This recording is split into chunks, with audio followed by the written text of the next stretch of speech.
There is no single oldest object waiting somewhere at the edge of the sky. The deepest ages of the universe are carried in different ways. Some are carried by light that has crossed space since the first atoms formed. Some are carried by stars born before the Milky Way had settled into its present shape, and some are carried by particles of matter so common that they can be found in oceans, clouds, and living cells. The universe is about 13.8 billion years old. That number gives us a boundary, but it does not give every ancient thing the same birthday. A photon from the cosmic microwave background began traveling freely when the universe was about 380,000 years old.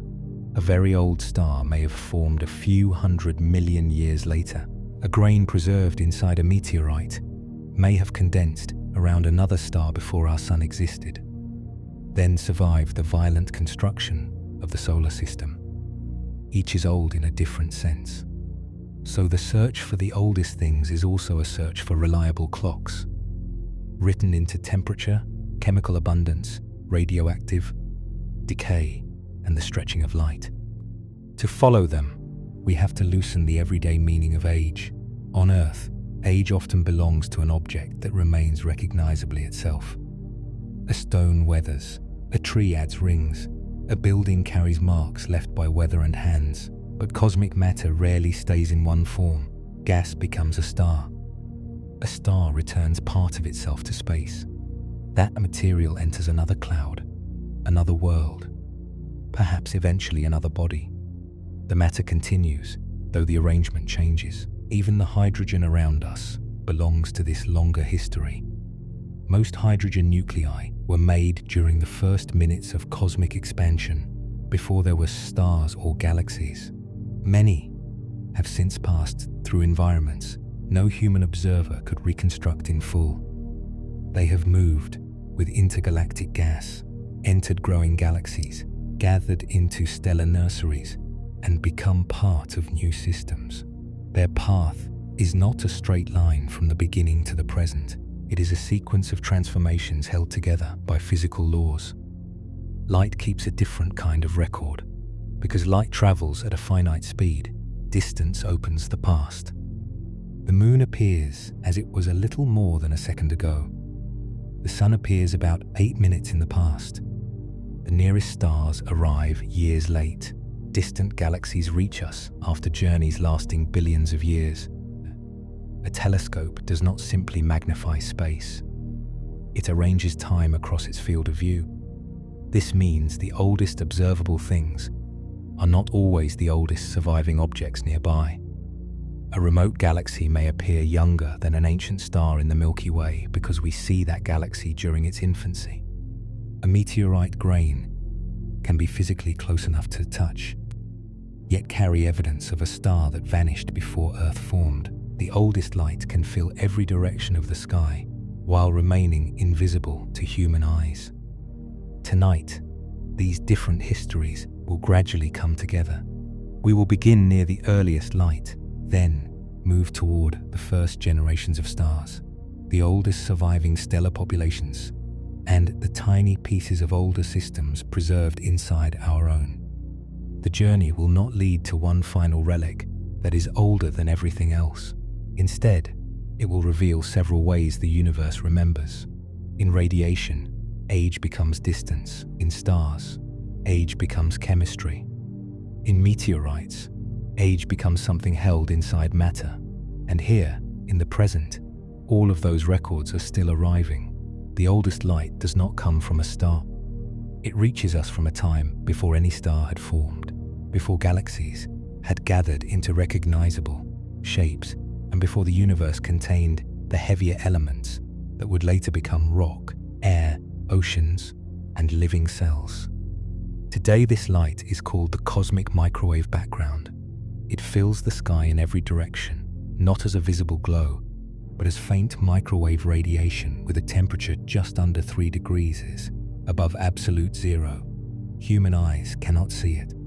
Radio receivers and carefully cooled detectors can. Its story begins when the universe was about 380,000 years old. Before that time, space was filled with a hot plasma of free electrons and atomic nuclei. Light could not travel far through it. Photons repeatedly struck charged particles and changed direction, much as a beam of light is scattered inside a dense fog. The universe was bright, but it was not transparent. Expansion gradually changed those conditions. As space grew, the plasma cooled. Electrons slowed enough to remain bound to nuclei, forming neutral atoms, mostly hydrogen and helium. With far fewer free electrons available to scatter radiation, photons could finally move across long distances. The universe became transparent. The radiation that last scattered in that newly transparent cosmos has been traveling ever since.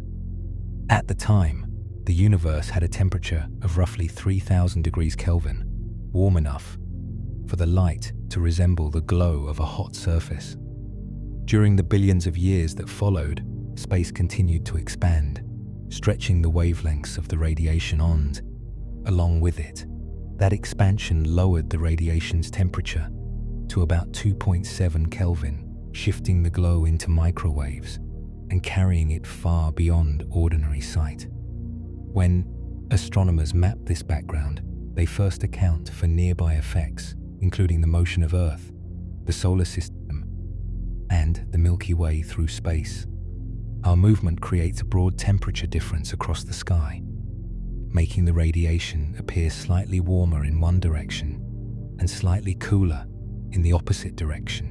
Once that local motion and foreground emission from our galaxy are carefully removed, a much older pattern remains. It is not a smooth and featureless screen. Astronomers find tiny differences in temperature from one direction to another, variations of only about 1 part in 100,000. Those small variations matter. They record slight differences in the density of the young universe. Some regions held a little more matter than others. Gravity slowly strengthened those imbalances, drawing material toward the denser places. Over immense spans of time, the earliest irregularities grew into the broad foundations of clusters, galaxies, stars, and worlds. The patterns in the microwave background are not pictures of galaxies waiting to form. They are more like the earliest measurable traces of the conditions from which galaxies would later emerge. That distinction is important. The universe at 380,000 years old was still remarkably uniform. There were no spiral arms, no planets, no stellar nurseries. There were only subtle differences in a sea of matter and radiation, small enough to seem almost insignificant, yet large enough for gravity to work with. This is one reason the cosmic microwave background is so valuable. It allows scientists to compare the universe we see today with a much earlier stage of the same system. The arrangement of galaxies across modern space can be tested against the faint density pattern carried by this older radiation. The background also helps reveal the contents and geometry of the universe. Its temperature variations form patterns across different angular scales. By measuring those patterns, cosmologists can estimate how much ordinary matter, dark matter, and dark energy are present, and how rapidly space has expanded over cosmic history. The same measurements support the conclusion that the observable universe is about 13.8 billion years old. These results do not come from a single image or one instrument. The first strong observational evidence for this background appeared in the 1960s, when Arno Penzias and Robert Wilson detected persistent microwave noise that seemed to come from every direction. Later missions measured the signal with increasing precision. COBE showed that the background has the near-perfect thermal spectrum expected from a hot early universe. WMAP mapped its temperature differences in finer detail. Planck produced an even more precise all-sky view. Each instrument added another level of clarity to the same ancient light. There is a useful strangeness in the way we encounter it. No matter where a telescope is placed on Earth, the background surrounds it. If a detector could be carried far beyond the solar system, it would still find the same general radiation arriving from every direction. This does not mean the radiation comes from a shell centered on Earth. Any observer, anywhere in the universe, would see their own surrounding surface of last scattering, defined by the distance light has traveled since the cosmos first became transparent. The geometry belongs to the history of light, not to a privileged location. For a listener resting beneath an ordinary ceiling, this ancient radiation may seem impossibly remote. Yet, the space around the room is not separate from it. The microwave background passes through the solar system and across Earth at every moment. Most of it continues onward without notice. Small fraction meets instruments designed to register its arrival. The signal does not carry a message in the human sense. It does not contain words, intentions, or a preserved image of one particular place. What it carries is structure, temperature, polarization, and the statistical pattern of an early universe. Polarization adds another layer to the record.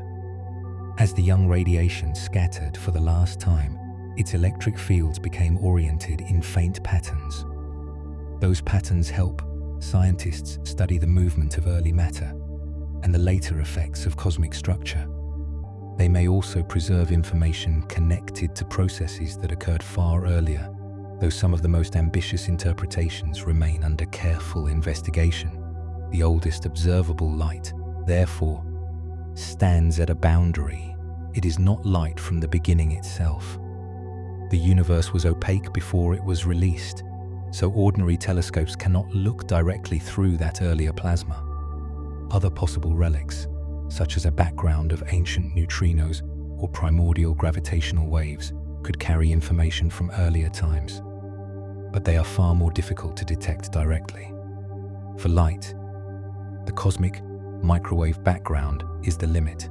Beyond it lies a history reconstructed through physics rather than photographed across space, and within it lies the first clear record of a universe becoming visible. Before the oldest light began its journey, most of the ordinary matter in the universe had already received its simplest ingredients. The first atomic nuclei formed during a brief interval known as Big Bang nucleosynthesis.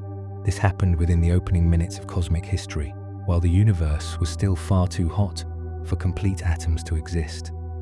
There were no electron shells, no molecules, and no grains of dust.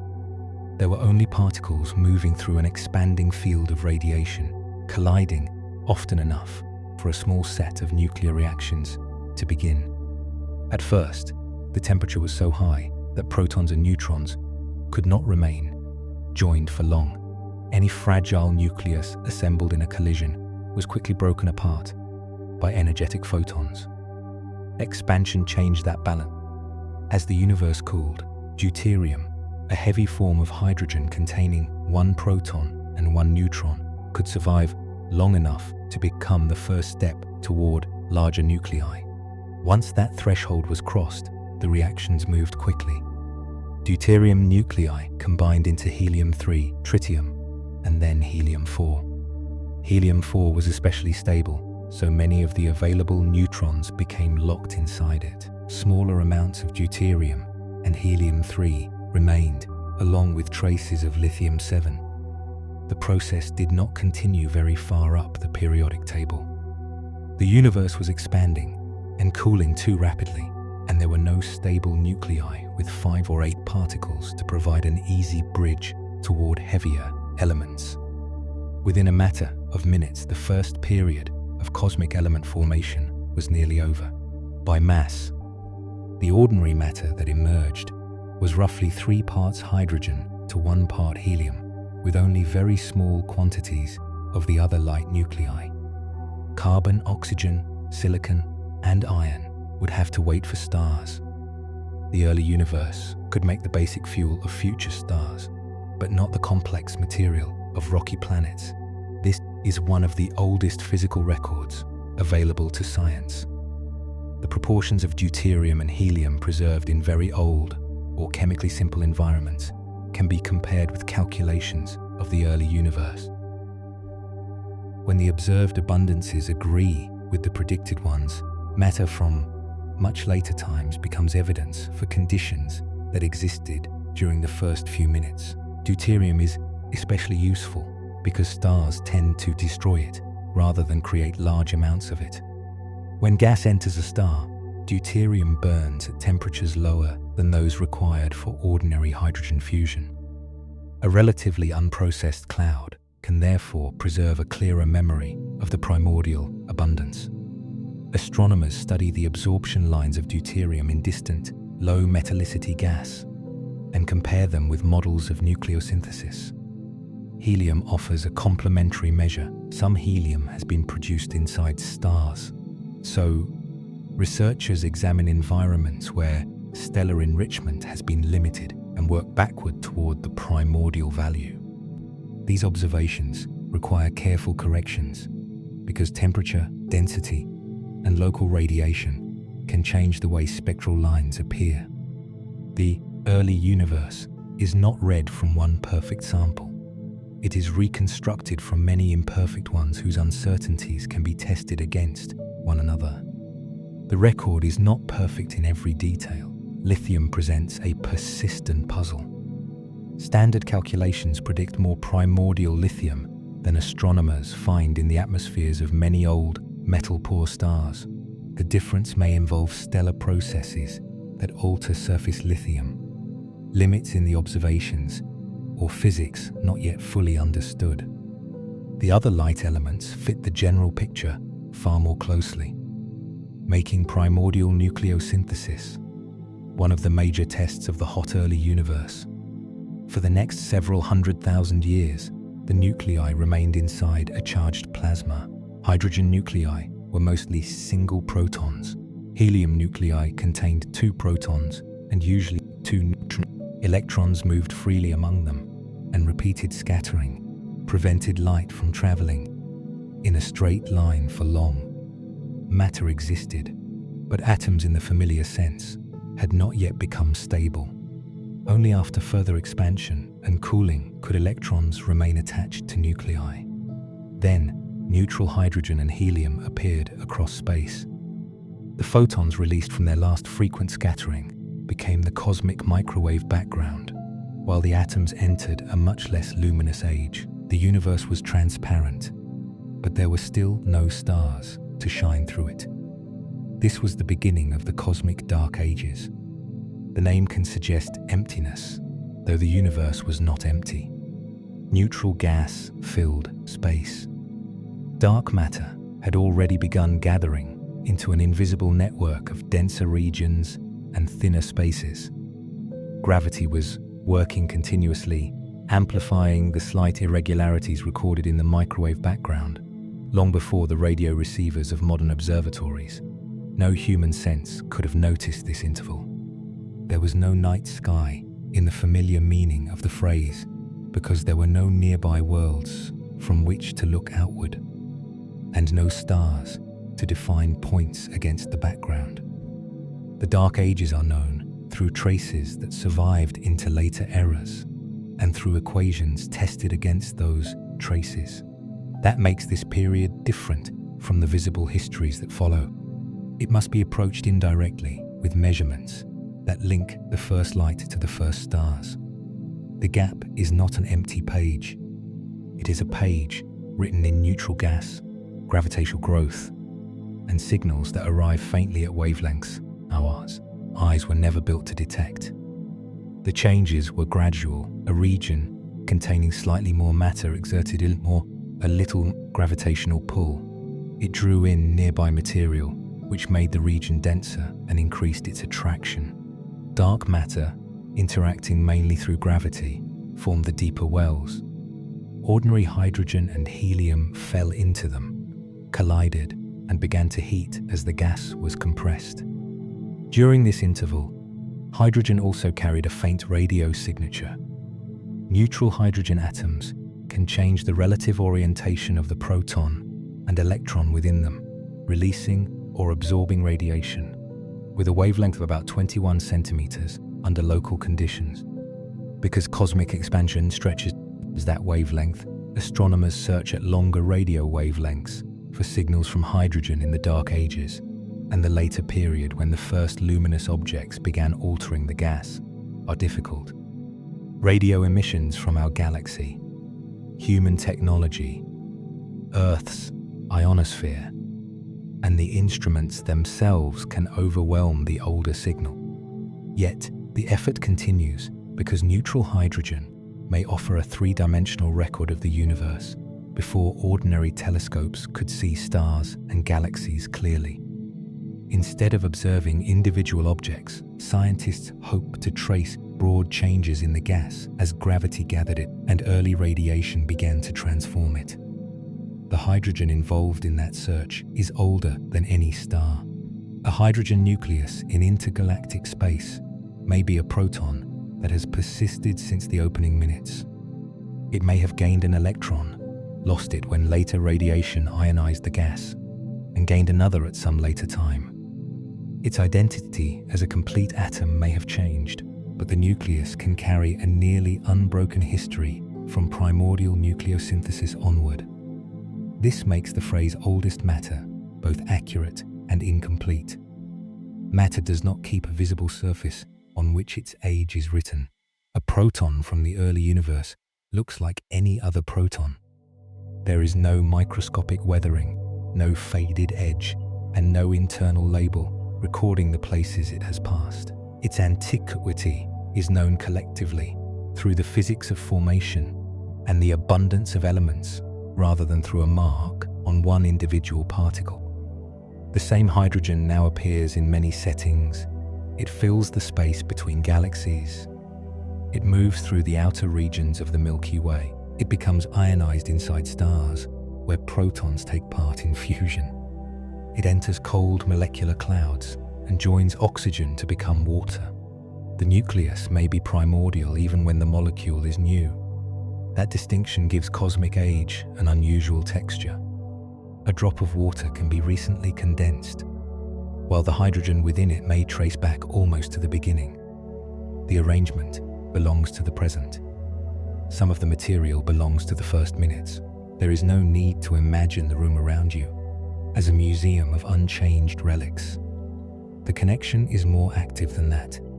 Matter has been repeatedly rearranged, heated, cooled, ionized, bound into molecules, released and gathered again. Continuity survives through transformation rather than through stillness. The early universe was simple in composition, but it was not finished. Hydrogen and helium provided the raw material. Dark matter provided much of the gravitational framework. Expansion set the changing scale. Across tens and then hundreds of millions of years, gas continued flowing toward the densest regions. At some point within that long interval, the first collapsing clouds became compact enough for their centers to heat toward fusion. The exact timing and character of that first generation remain subjects of active research because no nearby example has survived unchanged. But the ingredients were already waiting. The oldest nuclei had crossed the Dark Ages, and gravity was beginning to build the first places where matter could make light of its own. The first stars did not rise into a sky. There were no planets beneath them, no atmosphere to scatter their light, and no eyes waiting for their appearance. They formed inside dark concentrations of gas in a universe still young enough that every star was a new kind of event. Their birth marked a change in what matter could do.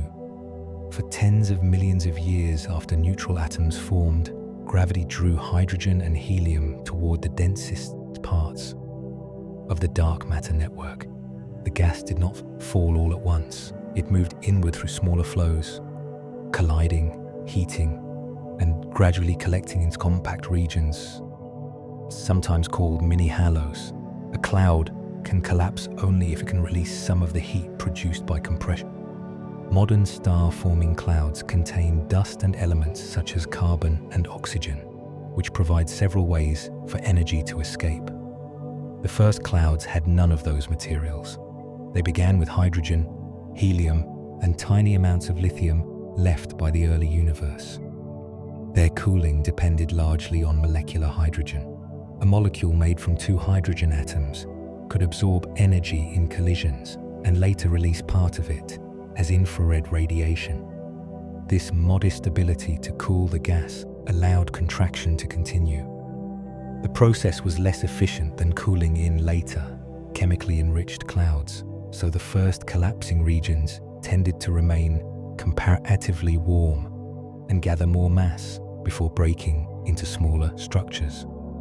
From that simple difference, stars, unlike most of those around us now, astronomers call the first metal-free generation Population 3. The name is a historical artifact.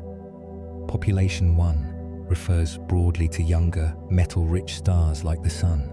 Population 2 describes older stars with fewer heavy elements.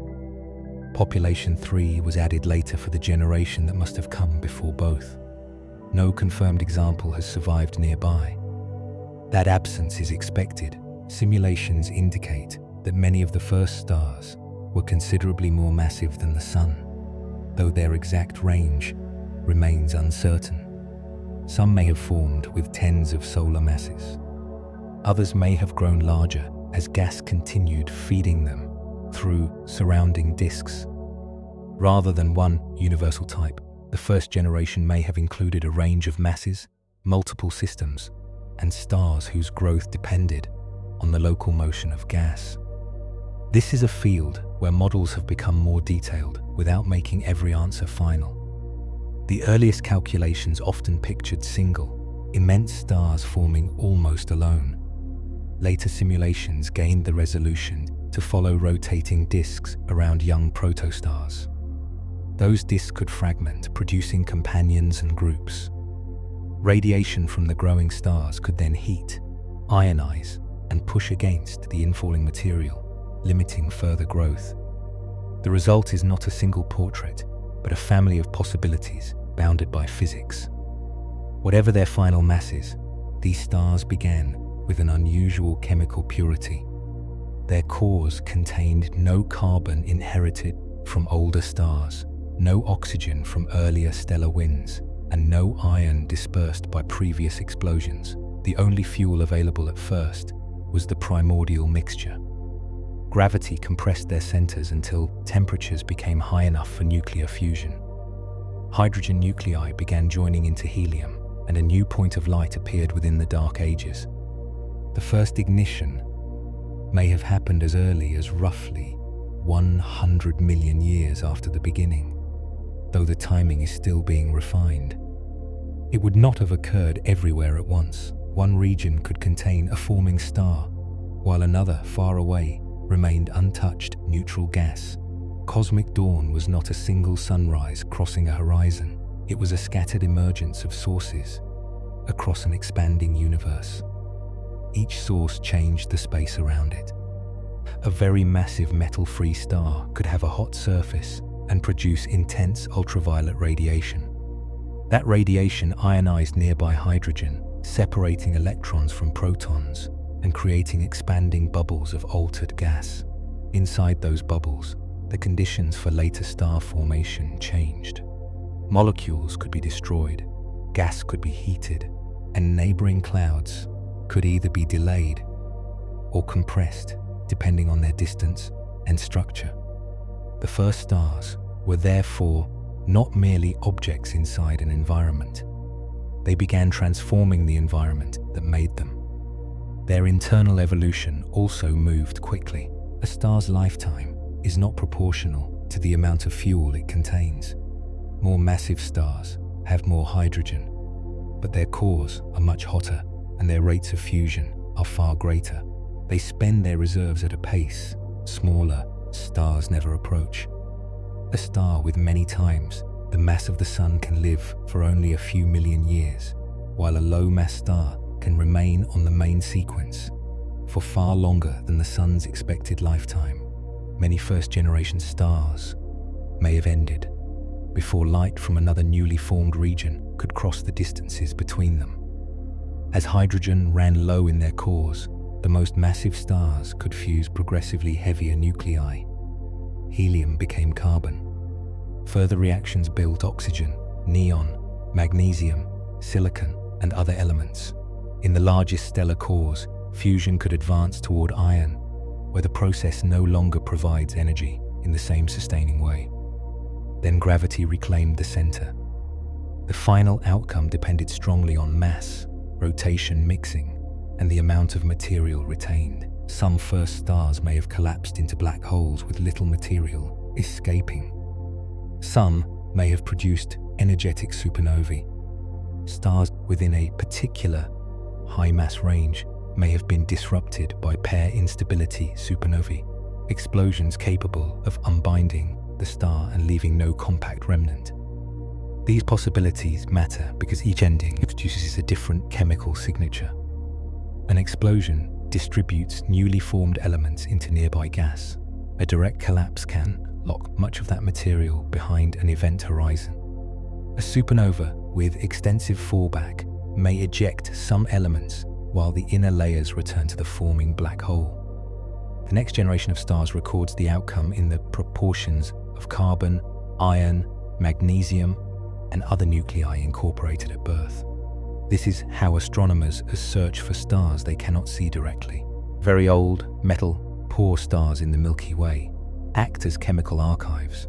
Their surfaces preserve, with some complications, the composition of the clouds from which they formed. By spreading their light into a spectrum, astronomers identify absorption lines associated with particular elements. The pattern can then be compared with models of early supernovae. The archive is incomplete, but it is physical. Some ancient stars contain remarkably little iron, while showing enhanced carbon. Others carry abundant patterns that may point to a single earlier explosion rather than a mixture from many generations. None provides a photograph of one population 3-star. Together, they narrow the kinds of stars and deaths that could have enriched the first small galaxies.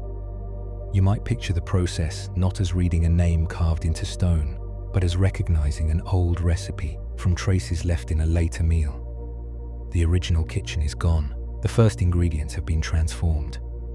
Yet their proportions still constrain what happened before. For human observers, this work has required a generational thread of its own. Early stellar spectra were recorded on glass plates. Later instruments measured them with electronic detectors.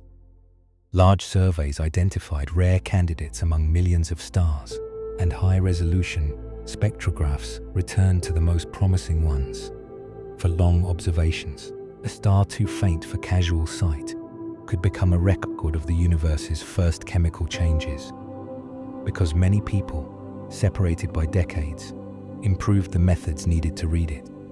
The first stars also contributed to a larger transition known as reionization.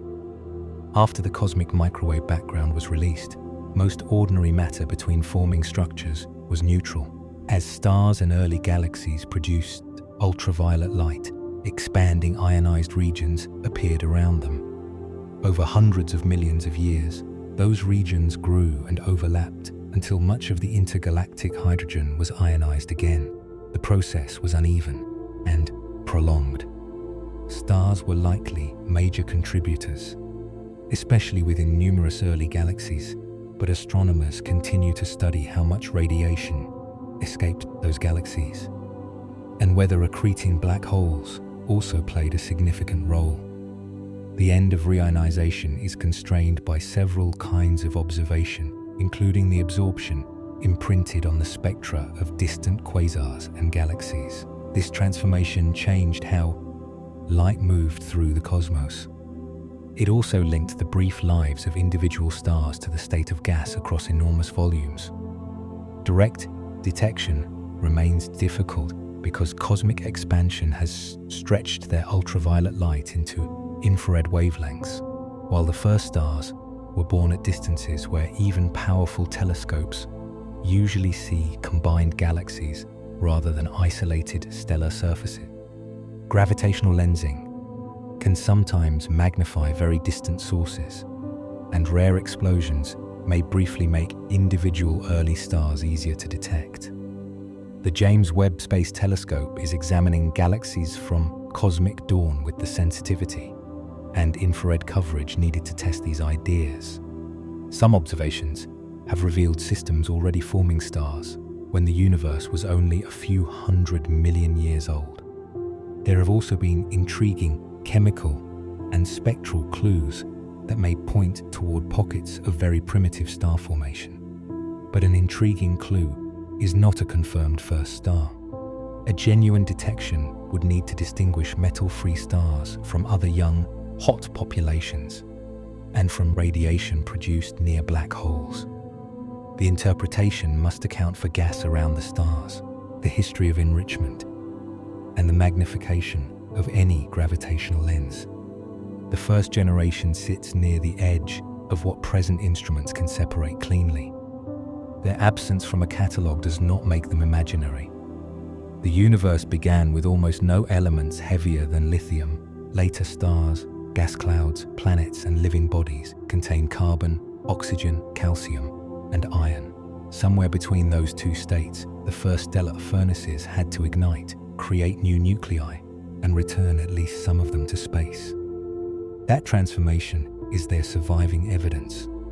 The first stars did not last for most of cosmic history. Their material did.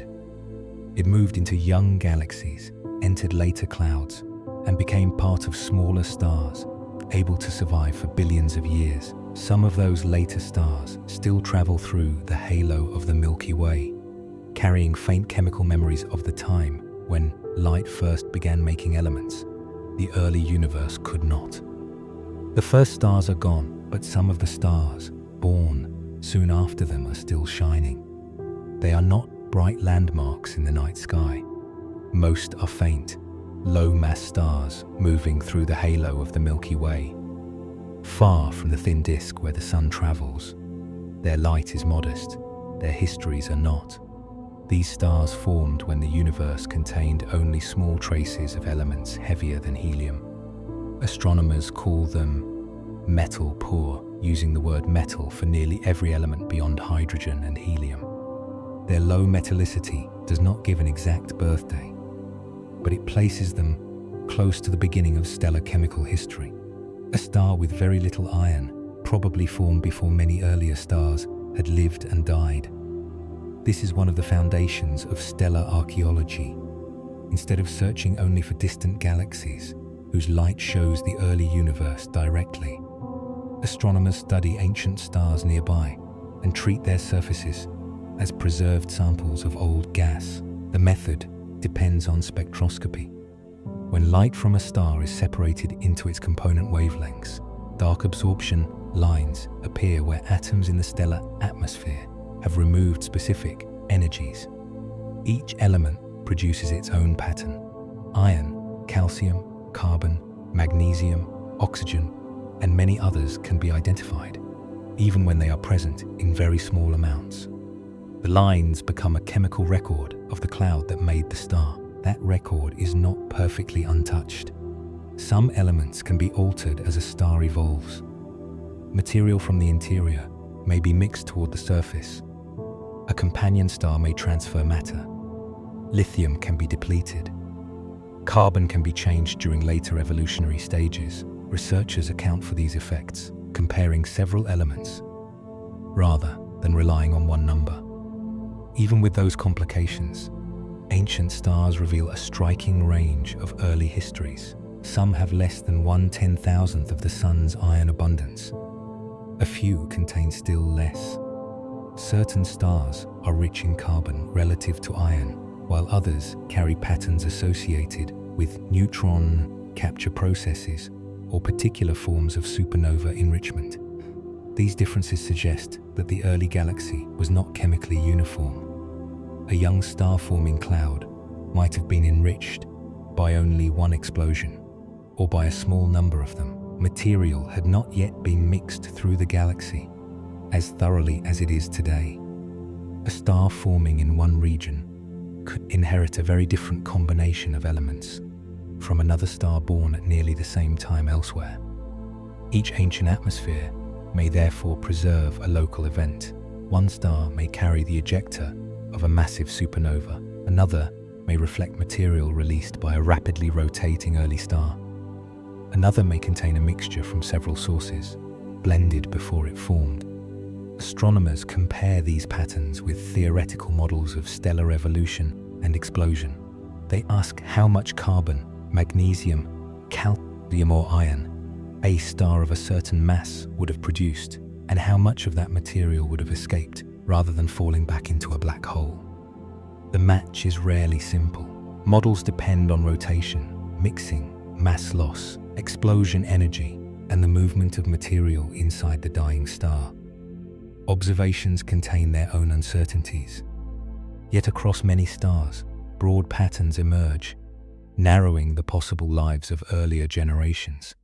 Age itself must be measured in another way. A star's composition can identify it as ancient, but two metal-poor stars may have formed hundreds of millions of years apart. To estimate a more precise age, astronomers study how the star has changed since its birth. Low-mass stars spend most of their lives on the main sequence, fusing hydrogen into helium in their cores. Their rate of evolution depends on mass and chemical composition. A slightly more massive star consumes its central fuel faster.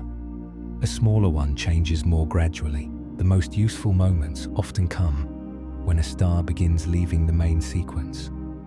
As hydrogen in the core becomes depleted, the internal structure shifts. The core contracts, hydrogen fusion continues in a surrounding shell, and the outer layers begin to expand.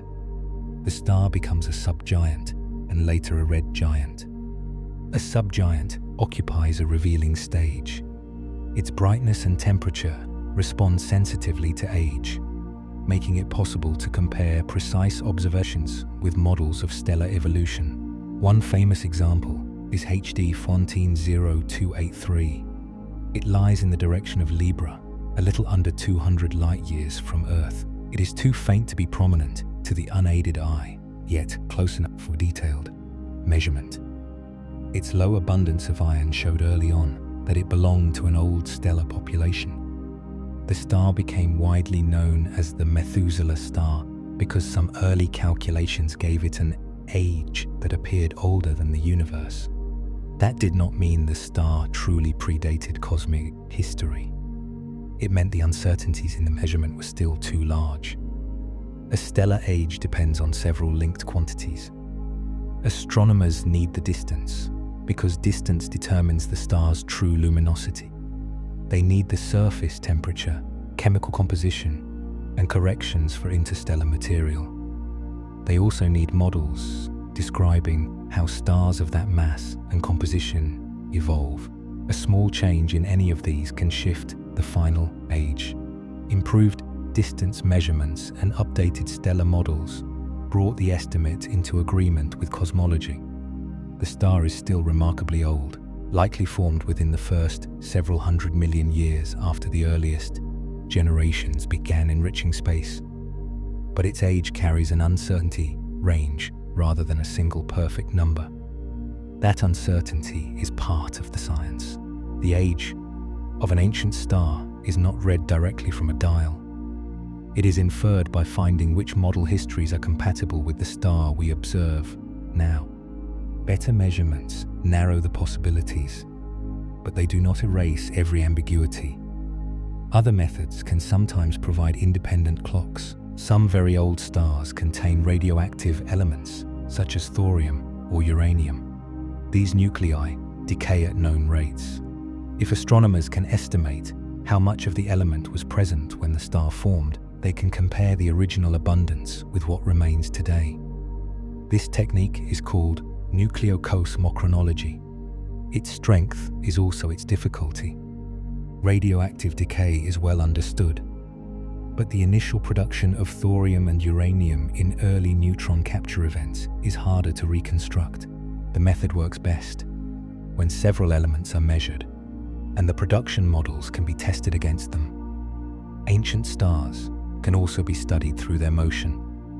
The Milky Way is not a single, smoothly formed system. It grew through the merging of smaller galaxies and the gradual accumulation of gas. Stars in the thin disk often move in relatively ordered paths around the galactic center. Many halo stars follow elongated, tilted, or even retrograde orbits. Their trajectories preserve another kind of history. Large surveys now measure the positions and motions of enormous numbers of stars. Combined with chemical abundances, these data allow astronomers to identify groups that may share a common origin. Some ancient stars appear to have formed inside smaller stars absorbed by the Milky Way.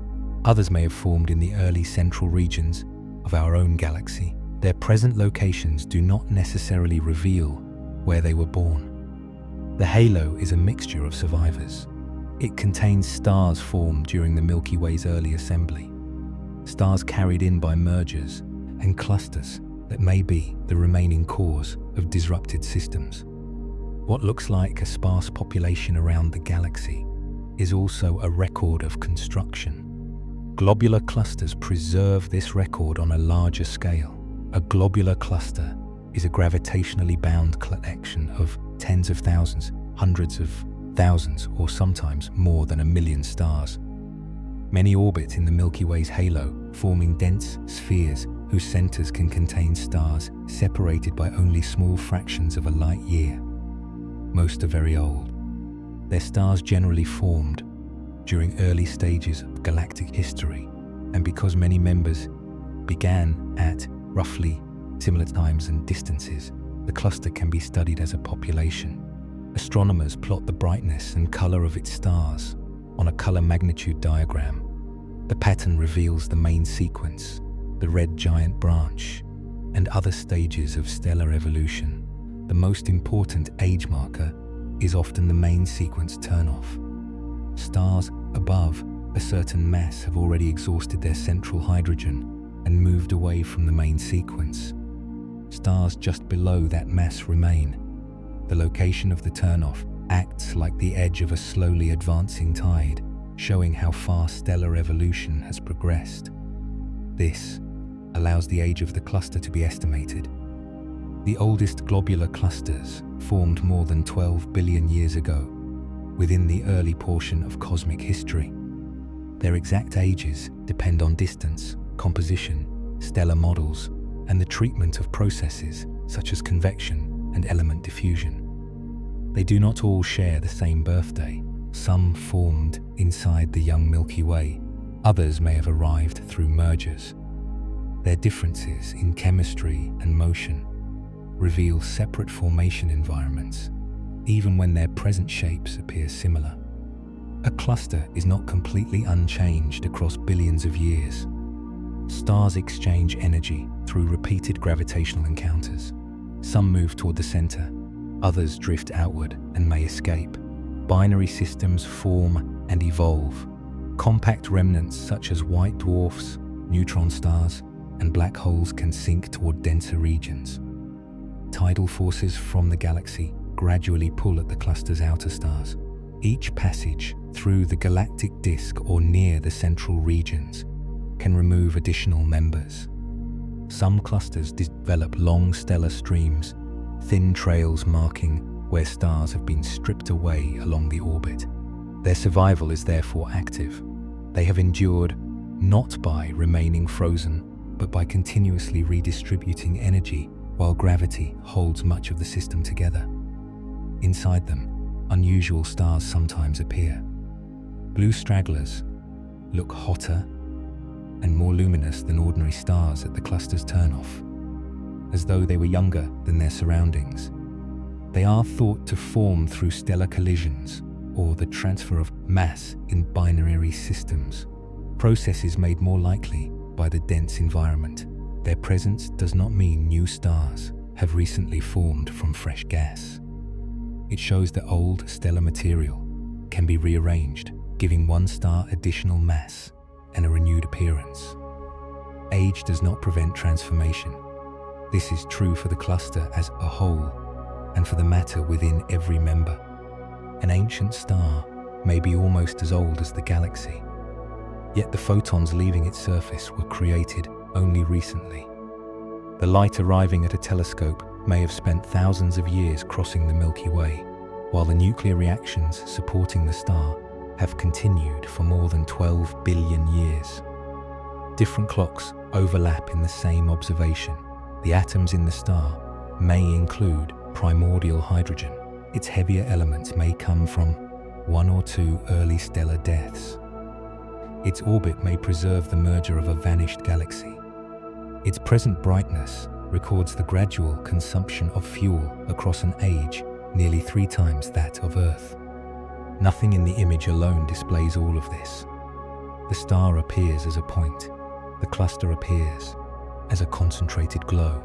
Their history becomes visible only when light is measured carefully, divided into wavelengths, tracked across years, and compared with the behavior expected from gravity and nuclear physics. Generations of observers have added to that measurement. A cluster, first recorded as a faint patch through a small telescope, can later be resolved into individual stars. Photographic plates can be compared with digital surveys. A spectrum, gathered over one night, can join a motion measured across decades, and a distance refined by a space observatory. A single observation contains the entire age. The history becomes clearer as different records meet.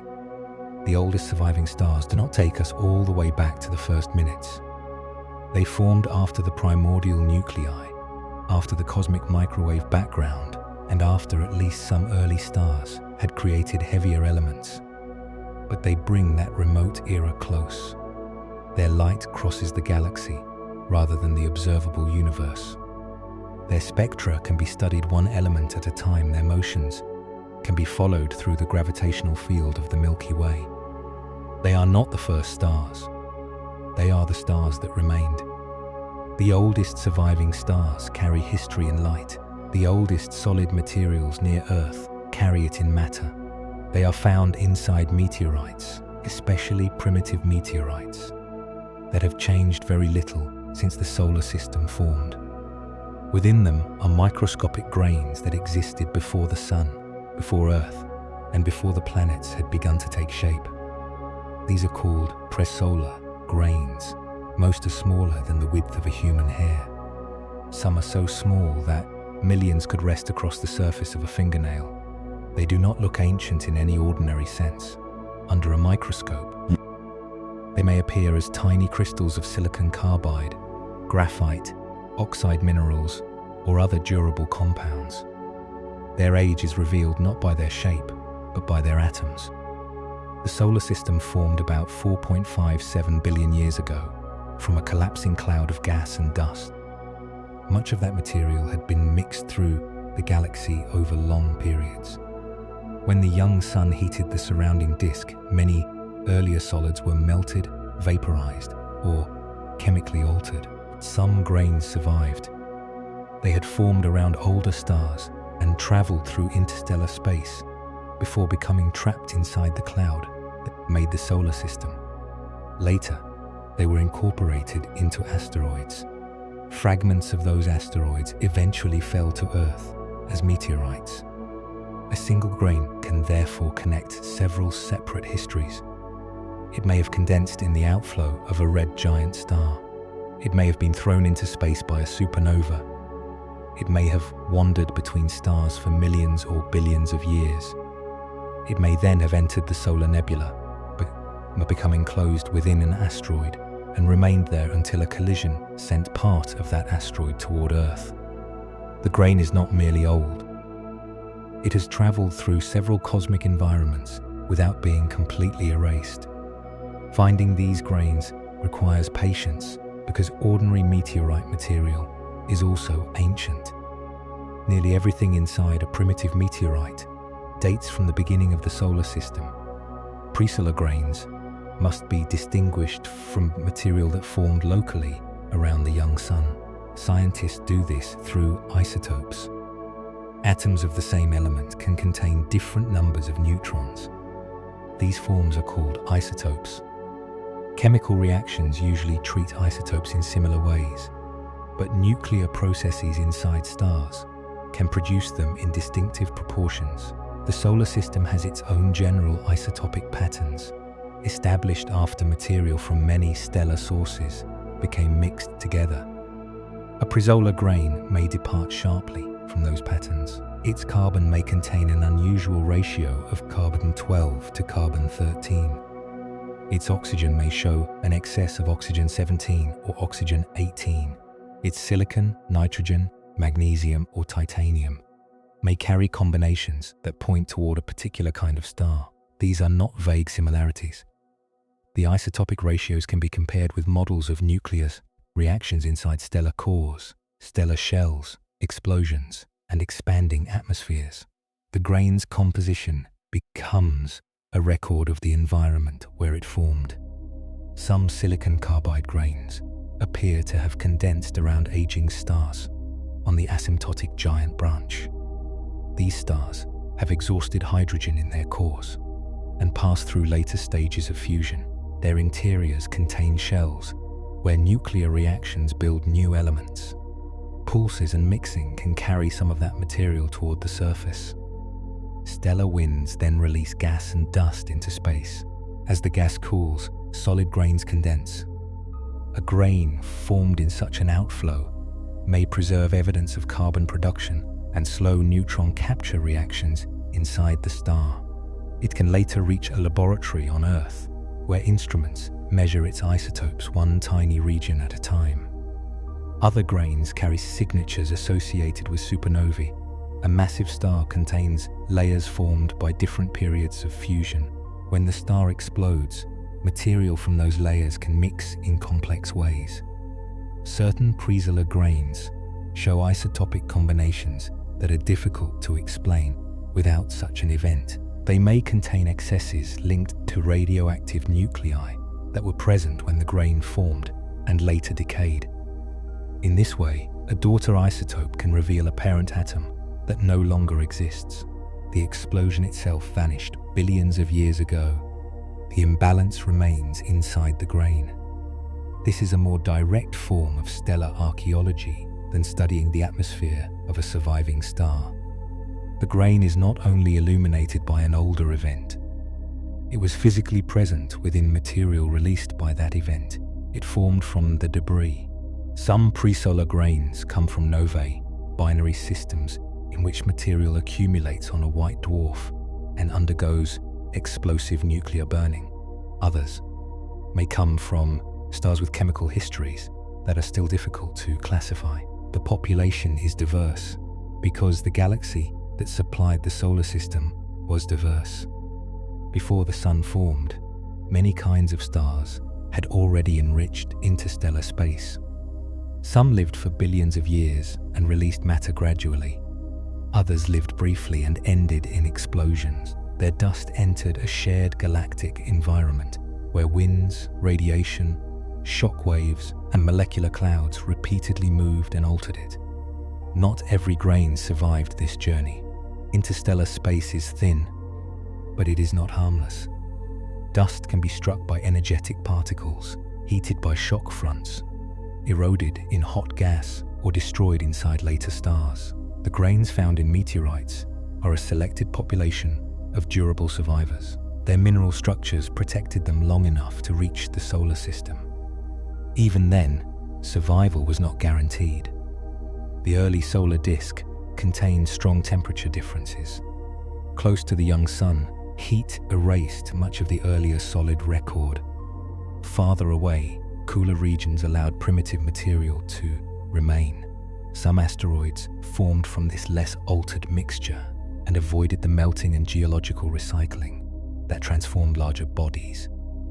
Earth is not a good archive for such material. Its surface has been reshaped by oceans, weather, plate tectonics, volcanism, and biological activity. Most original solar system solids have been changed or destroyed. Primitive asteroids preserved them more effectively because many remained small, cold, and internally inactive. When pieces of those asteroids arrive as meteorites, they bring protected samples of the early solar system. One of the most studied examples is the Murchison meteorite, which fell in Australia in 1969. It is a carbon-rich meteorite containing organic compounds ancient solar system material, and numerous pre-solar grains. Researchers have separated some of these grains by dissolving away surrounding minerals with carefully controlled chemical treatments. What remains can include grains resistant enough to survive both space and the laboratory process. The procedure may sound destructive, but its purpose is precise. The surrounding meteorite is gradually removed until the rarer pre-solar material can be isolated and examined. Mass spectrometers then measure isotopes from samples far smaller than anything visible without magnification. Some studies have estimated how long certain grains traveled through interstellar space before the solar system formed. Energetic cosmic rays can strike a grain and create new isotopes inside it. The longer the exposure, the more of these products may accumulate. By measuring them and modeling the rate of production, researchers can estimate an exposure age. These estimates carry uncertainties. A grain may have been shielded inside a larger clump for part of its journey. Cosmic ray intensities may have varied. The production rates must be modeled. Even so, the results suggest that some grains were already extremely old when they entered the solar nebula, possibly having spent billions of years between stars. That does not always mean the mineral itself is among the first solids ever made. A grain can be older than the solar system without approaching the age of the universe. The earliest stars had to live, manufacture heavier elements, and release them before many durable minerals could form. Solid grains require chemistry that the primordial universe did not yet possess. Pre-solar grains are therefore ancient products of stellar evolution, not relics from the first minutes. Other meteorite components mark the beginning of our own system more directly. Calcium aluminum rich inclusions, often shortened to CAIS, are small mineral fragments found in some primitive meteorites formed at very high temperatures in the young solar nebula and are among the oldest known solids created within the solar system. Radiometric dating places many of them near 4.567 billion years old. This age serves as one of the principal reference points for the birth of the solar system. It marks a period when the disk around the young sun was beginning to produce solid materials that would later enter planets, moons, and asteroids. Pre-solar grains and calcium aluminum rich inclusions record two sides of the same transition. One group arrived from earlier stars, the other formed around the new sun. Together, they preserve the boundary between the galaxy before our solar system and the system that followed. Radiometric dating allows that boundary to be measured because some isotopes decay at predictable rates. A radioactive parent isotope transforms into a daughter isotope over time by measuring their proportions and understanding the initial conditions. Scientists can calculate how long the decay has been occurring. Different isotope systems are suited to different materials and timescales. Uranium and lead provide one of the most precise clock for ancient solar system solids. Short-lived radioactive isotopes, now extinct, reveal the relative timing of events during the first few million years when dust gathered into larger bodies and some asteroids began to melt. The clocks are written inside the material itself. They show that planet formation was not a single instant. Solids condensed, dust collided, small bodies assembled. Heat from radioactive decay changed some interiors, while other objects remained primitive. The early solar system developed through overlapping processes whose sequence can still be reconstructed from mineral grains. A meteorite in a laboratory may appear dark, rough, and ordinary. Inside, it are materials that formed in different stars, at different times, under different nuclear conditions. Some entered the solar system already old, others formed during its earliest moments. All were later gathered into one small body. This mixture offers a different answer to the question of what the oldest thing might be. Age can belong to an atom created in a star. It can belong to a crystal that condensed around that star. It can belong to the time the crystal spent crossing interstellar space, and it can belong to the asteroid that protected it afterward. None of these histories replaces the others. They remain layered inside the same fragment. The oldest matter does not always wait at the farthest distance.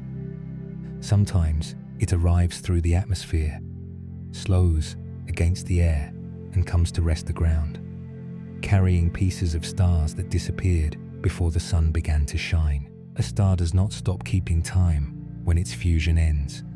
For many stars, the final clock begins only after the bright part of life is over.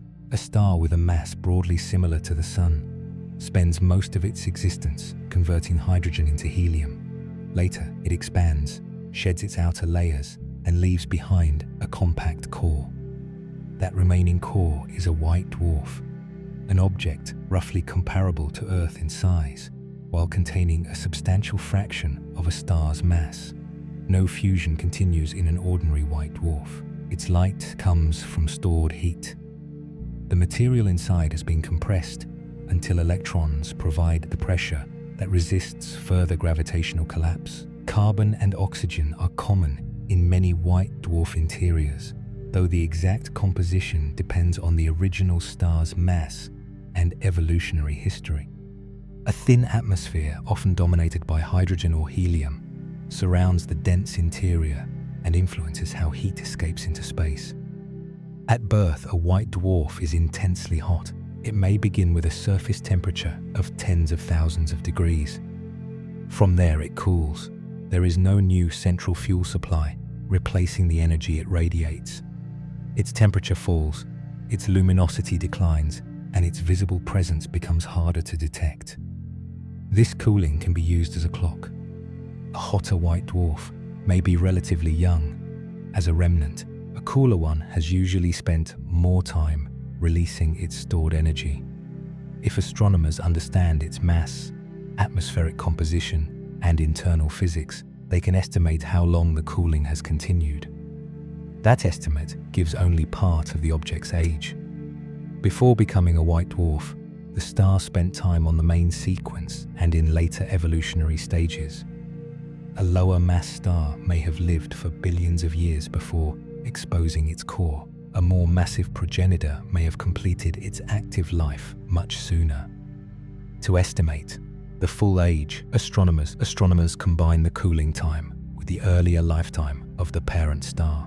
This turns a dim remnant into a record of two histories. One belongs to the star that once fused hydrogen. The other belongs to the core that remained afterward. White dwarf dating becomes especially useful when many remnants belong to the same stellar population. In a star cluster, most stars formed during a relatively limited period. The most massive members evolved quickly and produced white dwarfs first. Less massive stars followed later. Over time, the cluster develops a sequence of white dwarfs with different temperatures and brightnesses. The faintest members are often the ones that have cooled the longest. Astronomers can compare the lower end of this sequence with detailed models and estimate how much time has passed since the earliest white dwarfs formed. The method offers an independent check on ages derived from the cluster's main sequence, turn-off. Two clocks, based on different stages of stellar evolution, can be asked the same question. When they agree within their uncertainties, confidence in the cluster's age grows. When they differ, the mismatch can expose missing physics, uncertain distances, or assumptions about the star's composition. The Milky Way itself can be studied in this way. The galaxy contains white dwarfs formed across much of its history.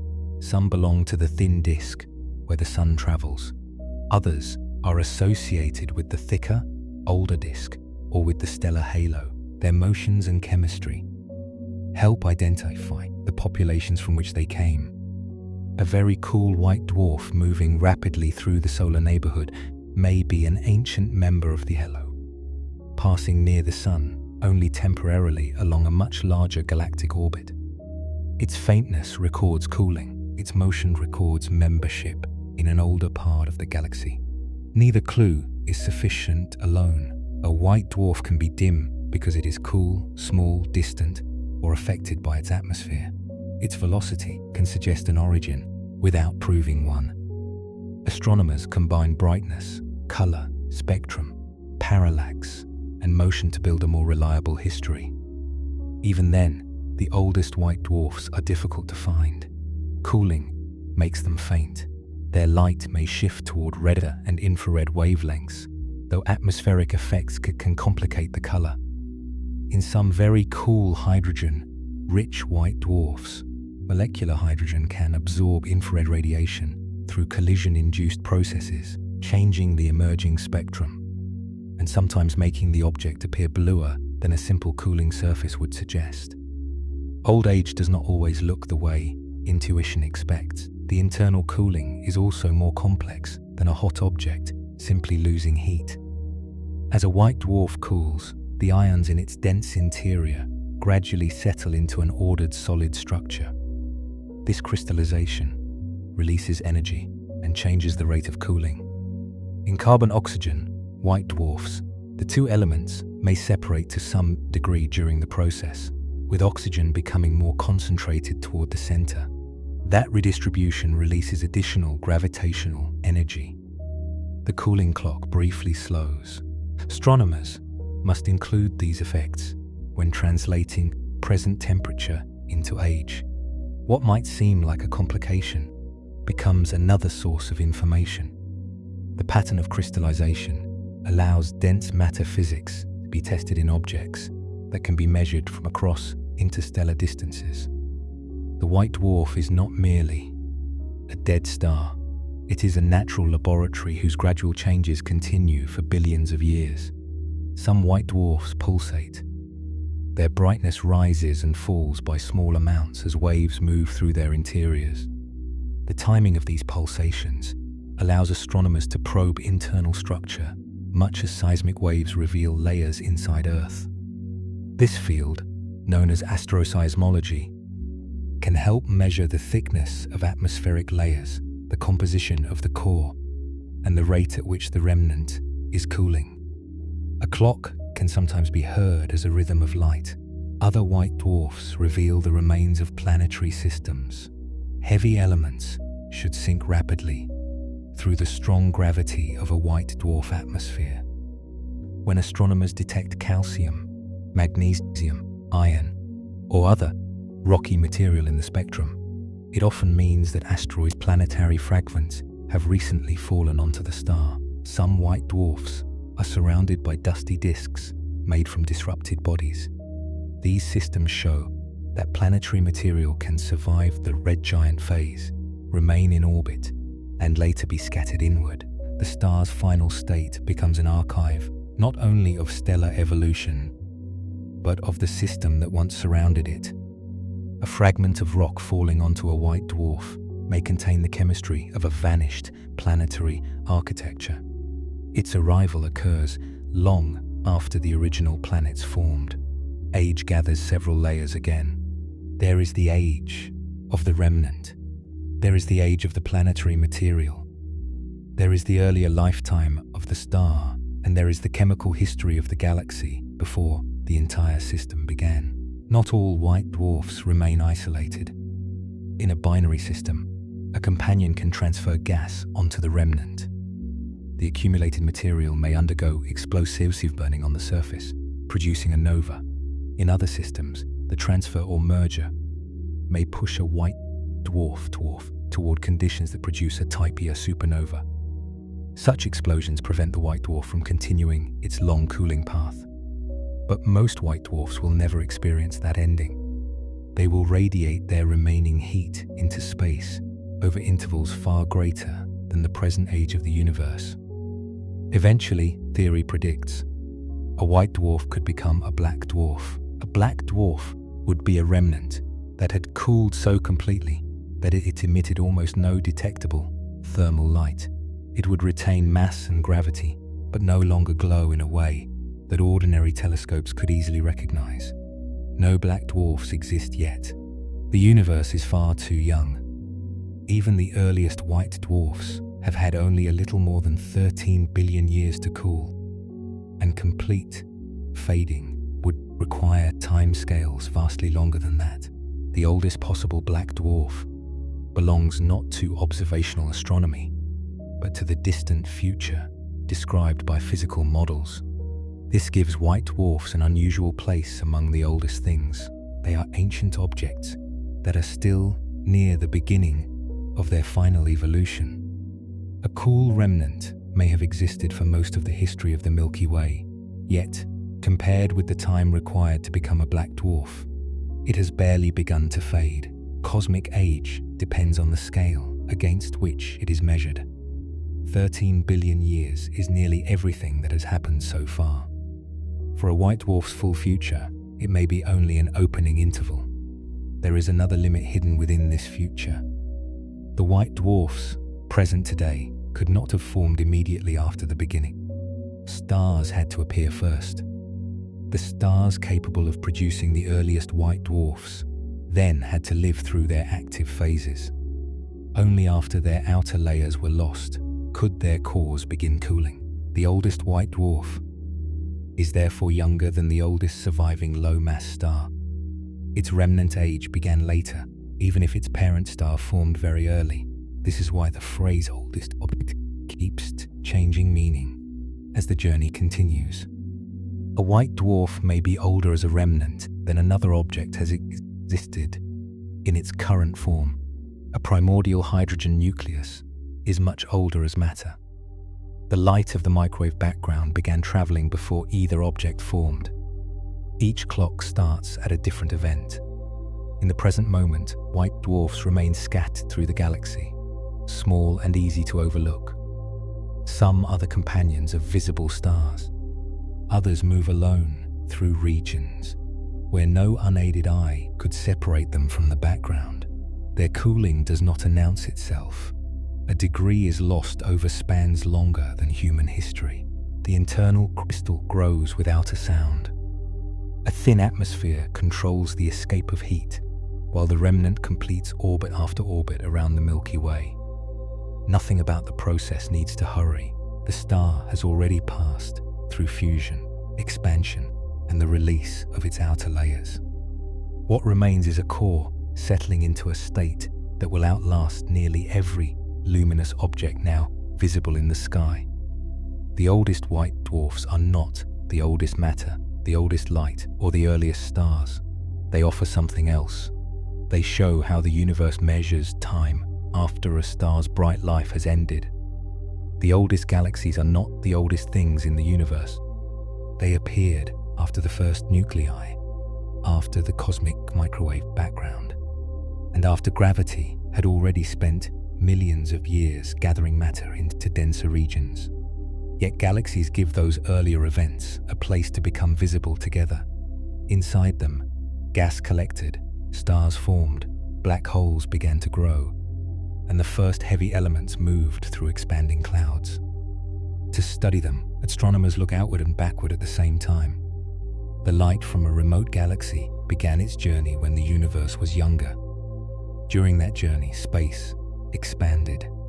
The wavelength of the light expanded with it, shifting radiation that began in the ultraviolet or visible range into the infrared by the time it reached modern telescopes.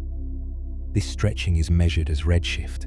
A larger cosmological redshift generally means that light comes from an earlier era, though distance in an expanding universe is not described by one simple ruler. Astronomers combine redshift with models of cosmic expansion to estimate when the light was emitted and how long it has traveled. An image can suggest that a galaxy lies at a very high redshift. Certain filters may detect it at longer wavelengths, while finding little or no light at shorter ones. This disappearance happens because neutral hydrogen absorbs radiation below a characteristic wavelength, creating a break in the spectrum. But color alone can mislead. A nearer galaxy filled with dust can appear red. A cool star in the Milky Way can imitate part of the same pattern. For the strongest confirmation, astronomers spread the faint light into a spectrum. and locate the break or identify emission lines shifted from their known laboratory wavelengths. The galaxy itself may appear as only a small patch. Its age and composition are reconstructed from slight changes in brightness across wavelength. The James Webb Space Telescope was built in part for this work. Its large mirror and infrared instruments allow it to detect galaxies whose early ultraviolet light has been stretched far beyond the wavelengths visible to human eyes. Webb has now confirmed galaxies from less than 300 million years after the beginning. The farthest currently confirmed is called MZ 14. Its redshift places it about 280 million years after the Big Bang, while its light has traveled through expanding space for more than 13 billion years. The name is a catalog label attached to a small source in a deep field. What matters is what the source contains. MZ 14 is brighter, more compact, and more chemically developed than many earlier models expected for such an early time. Its spectrum also suggests that radiation was already altering the neutral hydrogen around it, contributing to the long and uneven process of reionization. This does not mean the broad cosmological framework has failed. That framework still explains the expansion of the universe, the cosmic microwave background, the growth of structure, and the formation of galaxies from early density variations.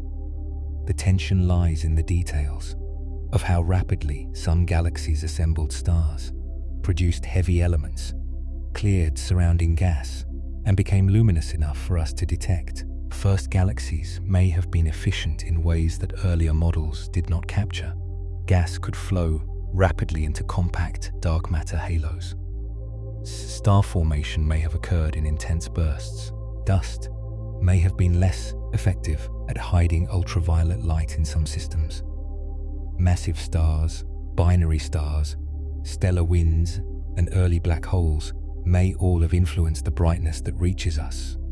Different explanations can produce similar observations. A bright galaxy may contain more stars than expected, or stars that emit more ultraviolet light per unit mass.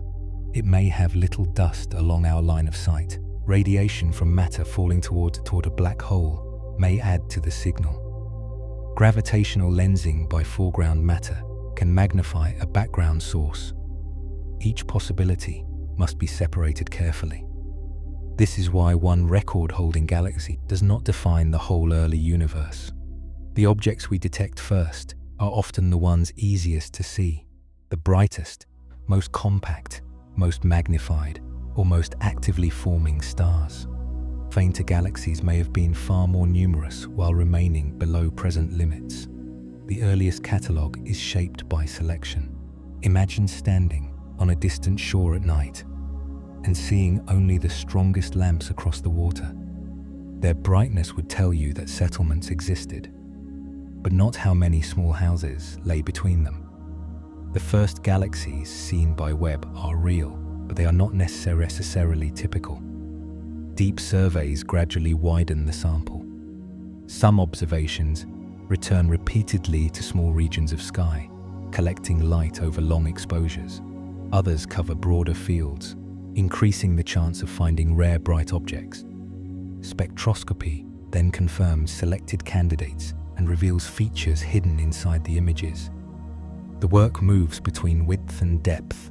A narrow field can reach fainter sources. A wide field can show how common the bright ones are. Neither alone provides the full population. Gravitational lensing adds another approach. A massive cluster of galaxies bends space around it. Light from a more distant galaxy can be deflected, stretched, and magnified as it passes through that curved geometry. The foreground cluster becomes a natural telescope, sometimes making sources visible that would otherwise remain too faint. The magnification comes with complications. The distant image may be distorted or repeated. The amount of brightening depends on a model of the cluster's mass, including dark matter that cannot be seen directly. Reconstructing the original galaxy requires astronomers to work backward through that gravitational lens. The first galaxies were probably not smooth spirals. Many were compact and irregular, assembled through gas inflow, star formation, and repeated mergers. Smaller systems joined larger ones. Stars formed in dense knots. Supernovae pushed material outward, while gravity drew other material inward. A galaxy could grow and lose gas at the same time. The heavy elements found in early systems show that stellar generations were already cycling quickly. Oxygen requires earlier stars to have lived, fused lighter nuclei, and returned material to space. Carbon and nitrogen introduce further clues about stellar mass, mixing, winds, and the time available for enrichment. Finding these elements in a galaxy less than 300 million years after the beginning compresses the sequence. Gas had to gather, stars had to form. Some had to evolve and release new nuclei. The enriched material then had to mix into regions producing the light we observe. The process did not need to happen everywhere. A compact, rapidly growing galaxy could move through these stages, while much of the surrounding universe remained neutral and chemically simple. Cosmic history overlaps. At one location, a galaxy may already contain oxygen and young star clusters. Far away, another region may still hold nearly pristine hydrogen. Reionization proceeded as expanding bubbles around luminous sources, not as one boundary passing evenly through space. This unevenness is part of why the oldest era remains difficult to summarize with one date. There was a first star somewhere, but not one shared moment when all stars began. There was a first galaxy by some definition, but galaxies assembled gradually, and the boundary between a star-forming halo and a small galaxy is not always sharp. The oldest observed galaxy is also a temporary title. A new survey may find a candidate farther away. A spectrum may confirm it. A previous candidate may be revised to a lower redshift. The record moves because the instruments and evidence improve, not because cosmic history changes. What remains stable is the method. Ancient photons enter a telescope. Mirrors guide them toward detectors. Their wavelengths are measured. Their patterns are compared with models built from gravity, radiation, nuclear physics, and expansion. For a moment in the present, a signal that began more than 13 billion years ago becomes an electrical change inside an instrument. The galaxy is not nearby, the observation is. That meeting between old light and a modern detector completes a journey that began when the universe had lived only a small fraction of its current age. Yet even MOM Z14 is not the beginning. Its stars formed from older atoms. Its structure grew from earlier density variations. Its light traveled through a universe already carrying the microwave background in every direction. The farthest galaxy does not replace those older records. It gathers them into one luminous place where primordial matter had begun the long work of becoming structure.